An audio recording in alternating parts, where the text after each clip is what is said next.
Welcome to She Wears the Pants, the podcast where women build companies that can hold their calling. I'm your host, Ashley Deland, business advisor, multi-business founder, and startup investor, guiding women to scale with structure, strategy, and self-mastery. Every week, we go behind the scenes of high-growth, women-led brands to talk about the real work, the identity evolution, the leadership required, and the strategy that actually sustains success. If you're ready to build a business and life you love, you're in the right room. Welcome back to She Wears the Pants. I'm your host, Ashley Deland.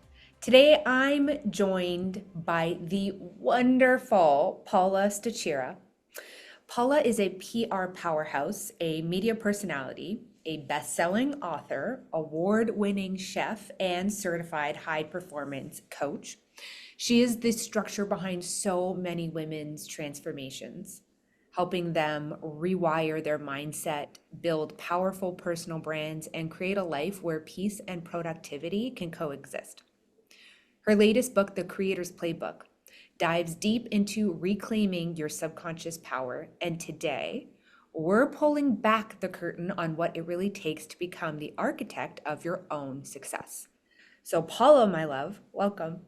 Thank you for having me. I'm so blessed to be on your podcast. I've listened to so many episodes, incredible, empowering women on there. So I'm blessed to be on here and be part of it.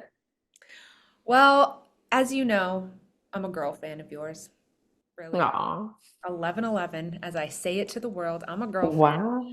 The first time that we met, I really liked your energy, your rawness, your aura. You're like the real deal and so humble in all of your endeavors. I'm a best-selling author, award-winning chef. I'm a no big deal. But when people have the pleasure of meeting you in person, you're so grounded and humble and down to earth. And that's just my type of gal.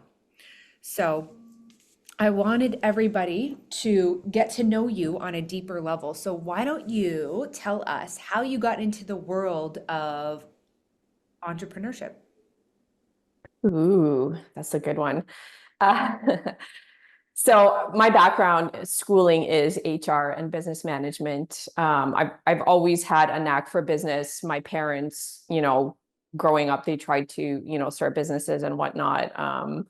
But so I worked for companies. I worked for Rogers as their HR recruiter, and I was working for them. I was working long hours, trying to make as much money as I can. I was getting married, so doing all that. And I thought to myself, why am I busting my ass so hard for someone else when I can just do this for myself, And so I said to my husband, I said, you know what, why don't we just start a business? Let's open up a restaurant. I love food. It's such a big part of our lives. He's Portuguese, I'm Polish. So, it was a no-brainer for me. So we ended up opening up a Portuguese chicken place, which has had all the traditional charcoal chicken, the custard tarts. We had a full menu that, me along with the chef, we designed. And I had no experience in business. I had no idea what I was doing. We designed the interior of the business based on what we thought would work, and so I thought, well, I'm just going to learn as I go. That's the only way to really live life and be successful, is learn as you go, learn from people. And so, I worked with the chef in the back. I learned all about temperature and food safety, handling, cooking, all the science behind the food. And then I worked in the front as well. I learned how to use a cash register. And at first, I thought I knew what I was doing. And one of my employees sort of looked over my shoulder and said, "You're not charging anyone tax." And I thought, oops, and so I had to learn what are taxable items,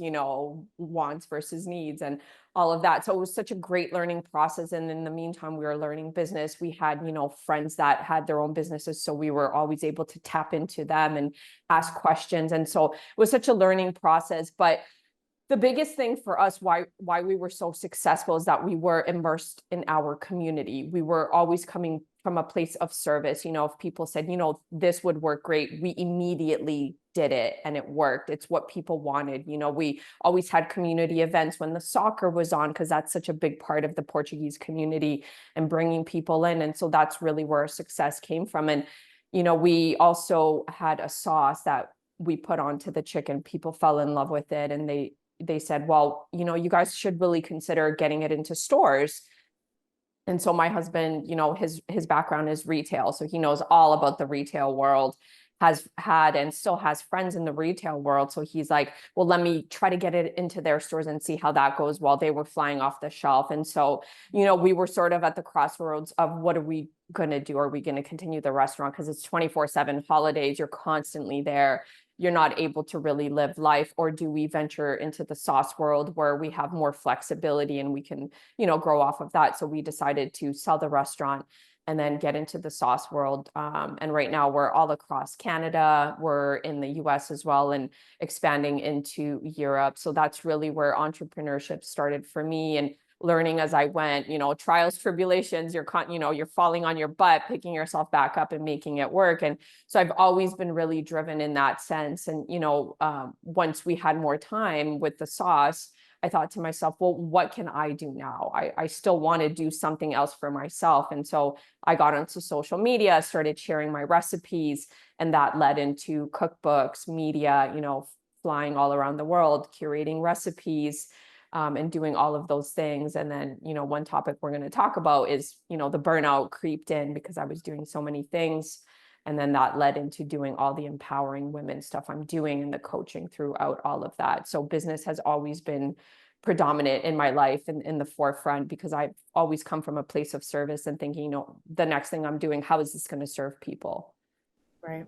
I was actually going to pull those two moments to highlight them again. The fact that you said you're here to build in community, and you're here to lead in service over self, which is two of the main points that I coincide my success with as well, which is taking yourself out of the mix, leading with service and community building. It's just so important to both of us, which is why I think we're so kindred.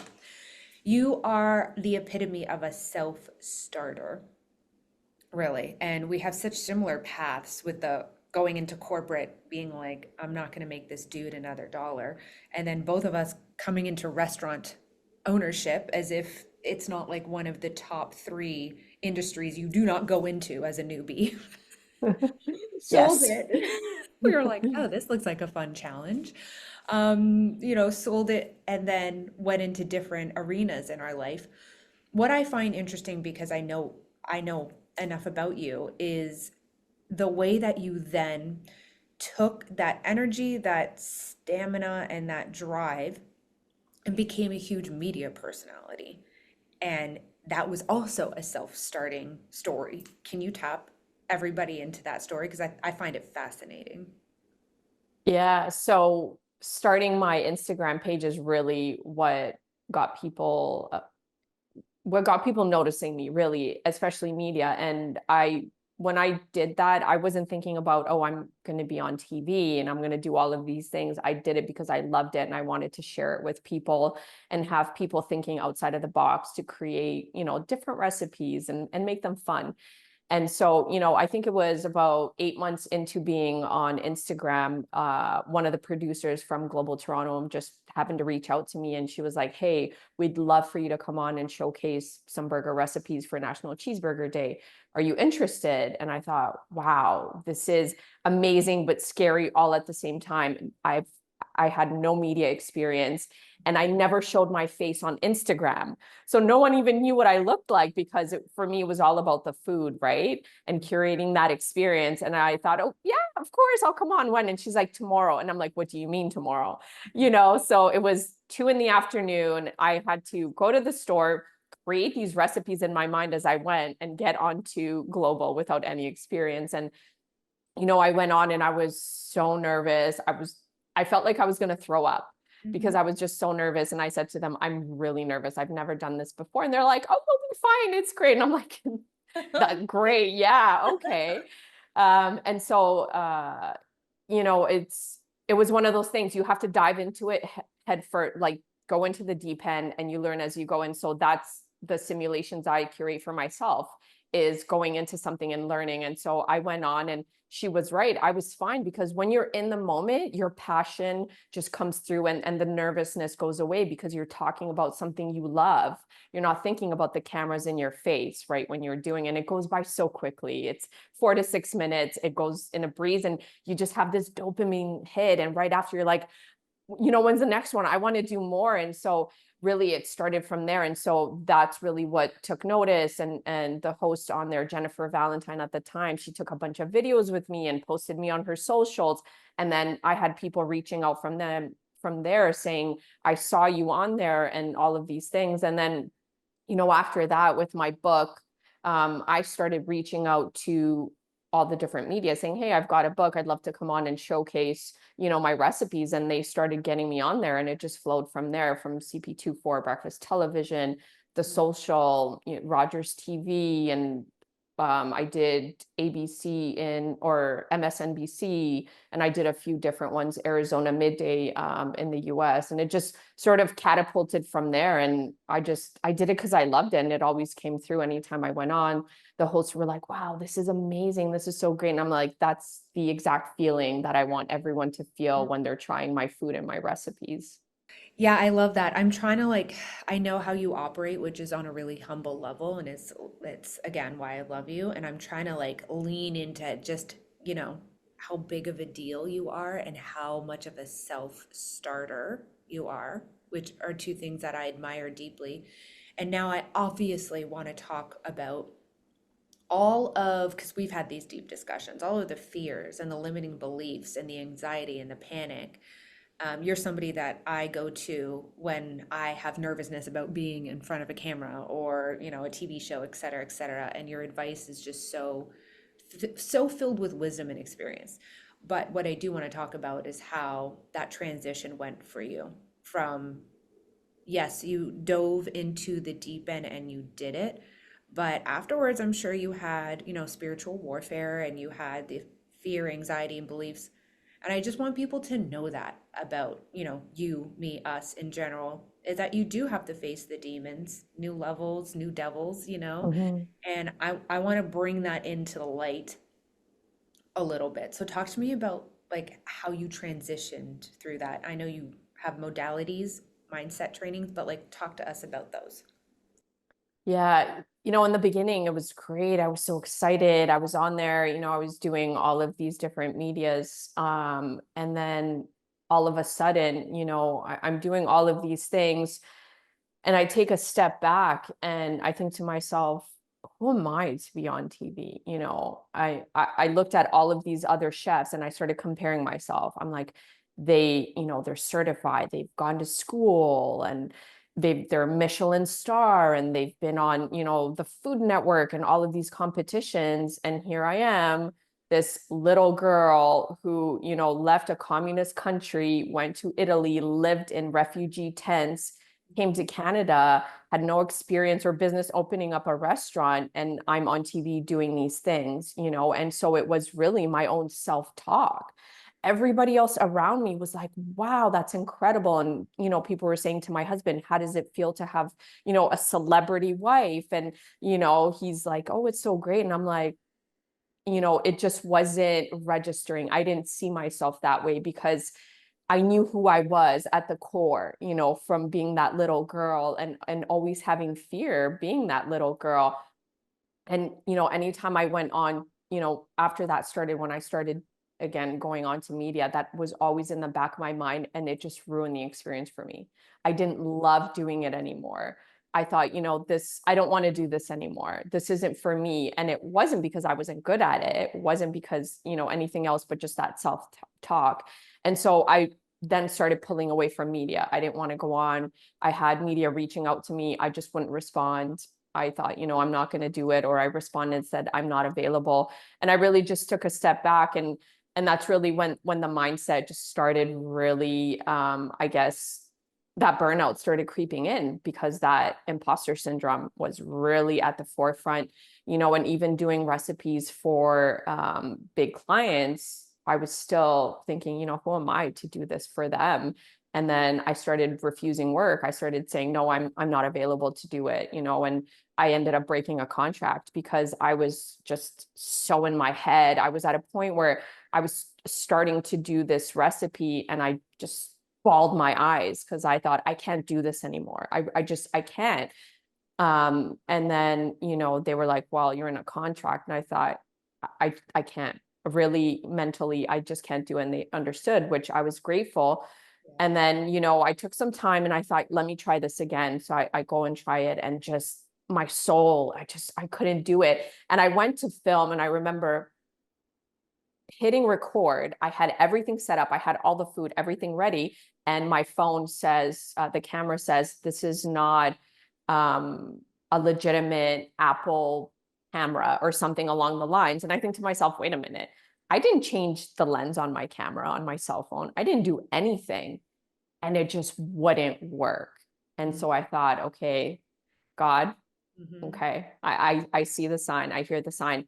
And so really, that's when I was at this severe burnout, Mm-hmm. like really severe burnout, where, my body was just rejecting food. I couldn't eat most meat, fish, fruit, vegetables, turmeric, ginger, black pepper. And so the mind really takes a toll on your body, and it just sends all these signals. And so that's, really, I went through being hospitalized for severe dehydration, which didn't make any sense because I was drinking so much water. I was at the hospital and I think I drank 6 bottles of water. They had me test and they're like, you're severely dehydrated. We really need to get you an IV. And they ran all these tests and they're like, we can't find anything. So do more tests. And it was testing after testing after testing. And my body was just doing things where I really thought I was at a point that I was going to die. That's, really how severe it was. And I thought, this can't be it. This can't be the end. This really can't. And so I dropped to my knees. I bawled my eyes out and I said, God, please help me. This can't be it. This really can't. I know there's more for me to do. I know I'm here for a purpose.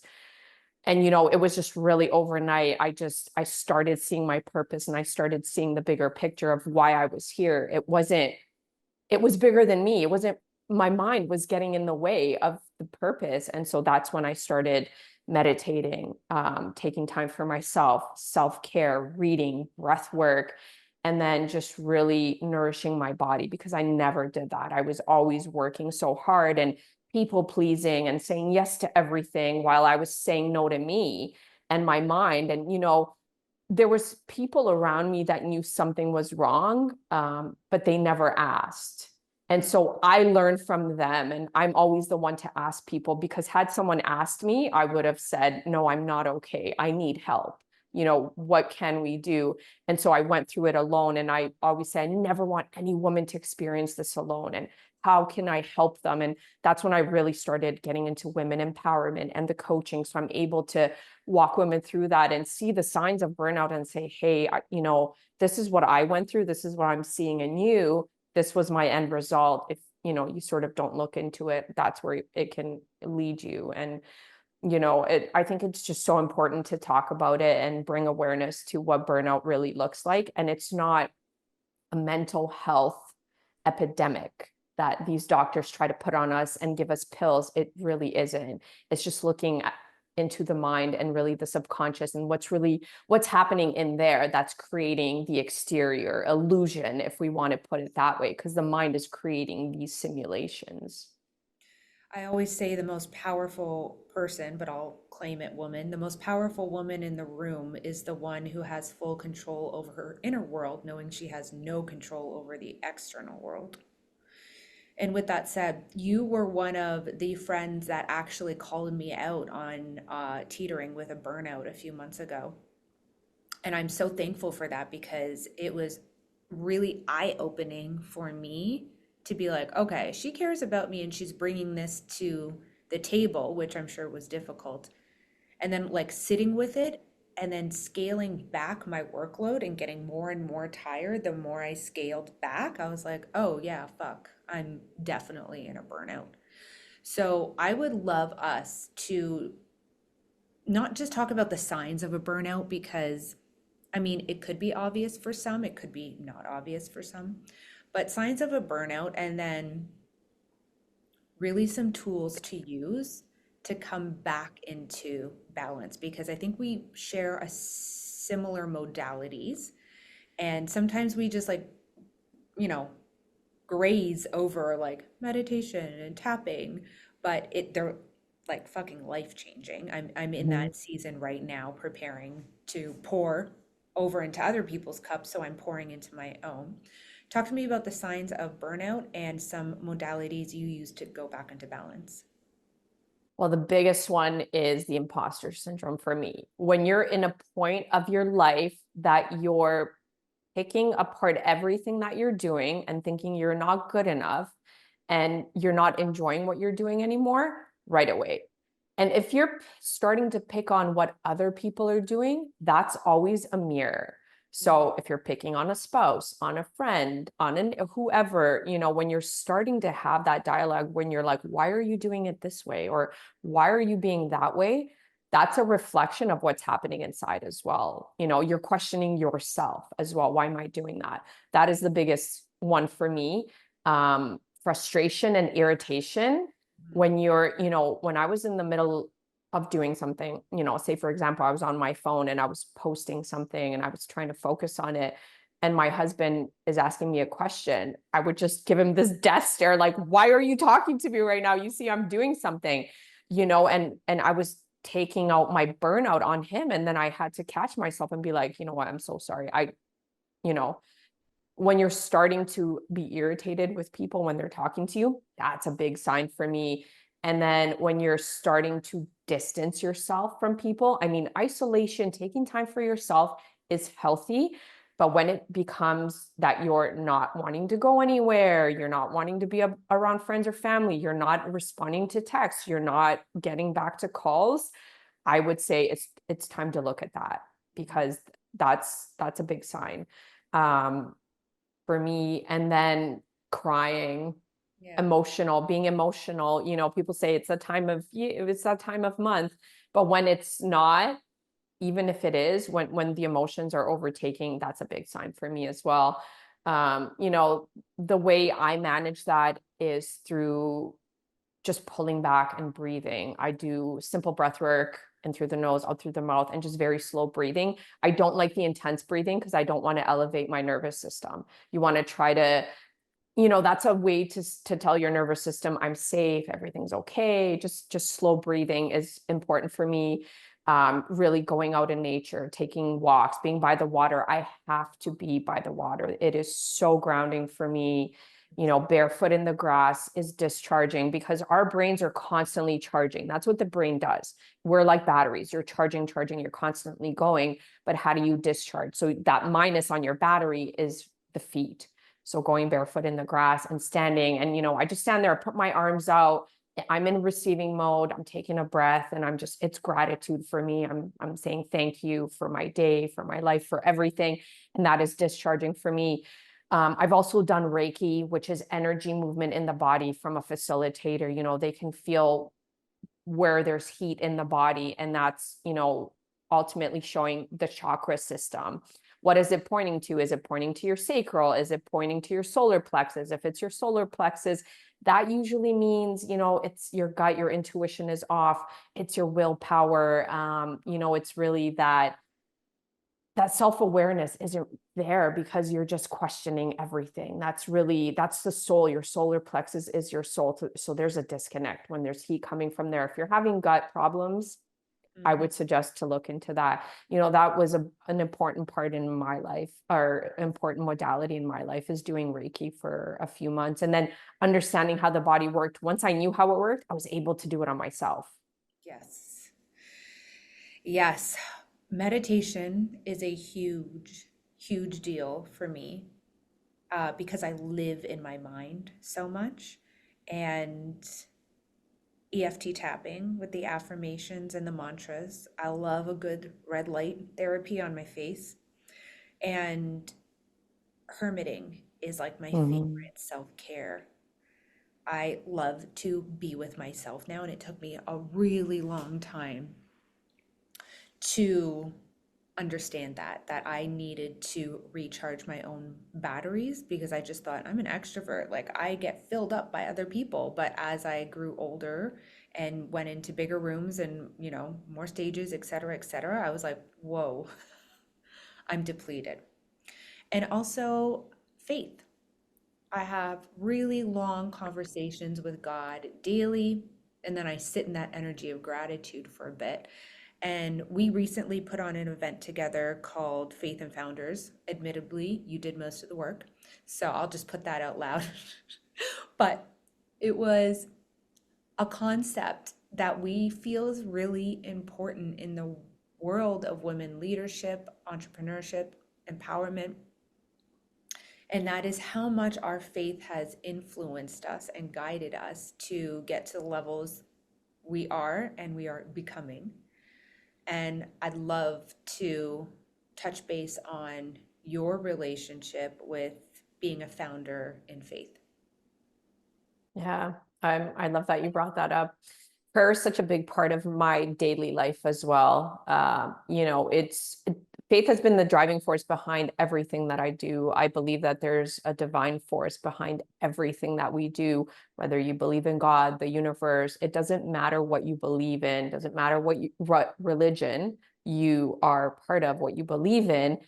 It all comes back to the same source. There is a source driving everything behind what we do. Our belief system in that source is what carries us. What carries our businesses. It's what creates success. And that's why I was able to turn my restaurant into such a successful business, because I had faith that it was going to be successful no matter what. And I knew I was going to learn everything I needed to anytime I took a step forward, because you have to take a step forward in order for the universe to bring in what you need. If you're sitting idle, it's not just going to come in. You have to make the move. You have to move your feet. And so faith has always been a big part of my life. And anytime I'm going through anything, I always think, I know there's a reason for it. I know there's something I need to learn here, whether it's for myself. Usually the way I think about it is, when I'm going through something, I know I'm here to teach someone what I learned from this experience. Because anytime I go through something, within a week, I meet someone who's going through it. And I'm like, oh, I just went through that. This is, what happened. And I love that. It makes me happy. So any experience I go through, I'm grateful for that. And so I always have faith in that. I have faith in the people I meet. They're there for a reason, whether they're there for a season or for life. It is what it is. And I don't get attached to outcomes, because I know there's a bigger purpose for everything. So, that's really what the event was for, is for women that have faith, that they believe in something bigger than them, greater than them. And they're out there serving, because that's what it's about, is service, having faith that there's something driving you towards helping others, and just really talking about that, because it's so taboo. You talk to people about, I believe in God, or I have faith, and right away they put their backs up, against the wall and say, well, I don't believe in this, I believe in that. That's great. At least you believe in something. And I think when people are more open-minded about just letting people be who they are and believe in what they believe in, but just know that there's one force driving us all and connecting us all, and believing in that oneness. I think it's such a big thing in the world. We have so much separation. It's an illusion. It really is. It all comes down to one source. And, the women that were there, they had, similar beliefs. Some had different beliefs, some different religions, but when we all came together, I didn't feel a separation or disconnection. We're all there to serve and talk about faith. Exactly. And sometimes, to me, the aha in that is to always be walking in faith and not in vision, because we are the creators of our own destiny. And as you mentioned before, our energy depicts our reality, and we're here for a purpose. We don't always see it, but we're just meant to be guided towards it. And on a human level, it's just not possible. It's just not possible to predict, to see, to, say that you have the control. What's next for you, Boo? Well, I'll be sharing this here for the first time, because you're actually the only person that knows, other than my family. So my husband and I, we have decided that we are going to move to Portugal. And so we are in the process of doing that. We've got our sauce business, which is doing really well here. And we've always wanted to expand into Europe, but COVID happened, and we were in the process of starting that at that point. But God had other plans, and He thought, not yet. Just you'll have to stay here for a little longer. And I understood why.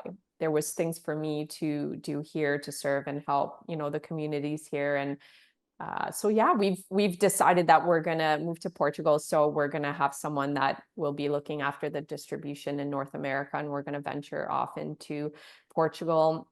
Do we know what that's gonna look like? Absolutely not. Do I know where I'm going to live? Absolutely not. I have faith, and I believe that we will be led to where we need to go, and how that's going to play out, that's in God's hands, and it's always in our highest good and in our best interest. Everything always works out the way it needs to be. It's a process. It takes time, bureaucracy, paperwork, all of these things. We touched on that. It's delay after delay. They need this, they need that, but there's always a purpose in every delay.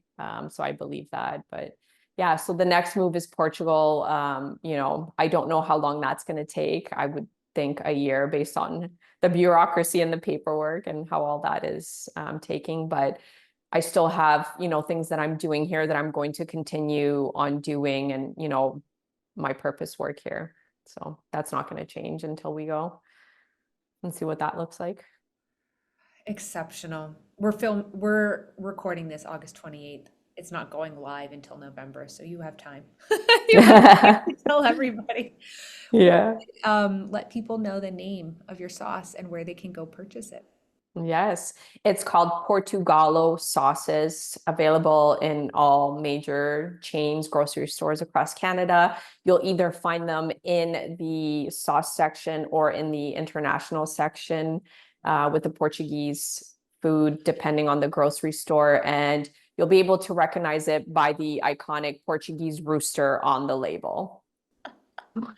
I have obviously all the flavors in my fridge, and my nanny was like, "Oh my God, I love that stuff." And I was like, "Oh, Oh, wow, that's amazing. I know, I have to tell Paula." All Yeah. right, to wrap this up, our signature "She wears the pants" question. Looking back on your journey of wearing the pants, what message do you want to relay for future generations of women in business?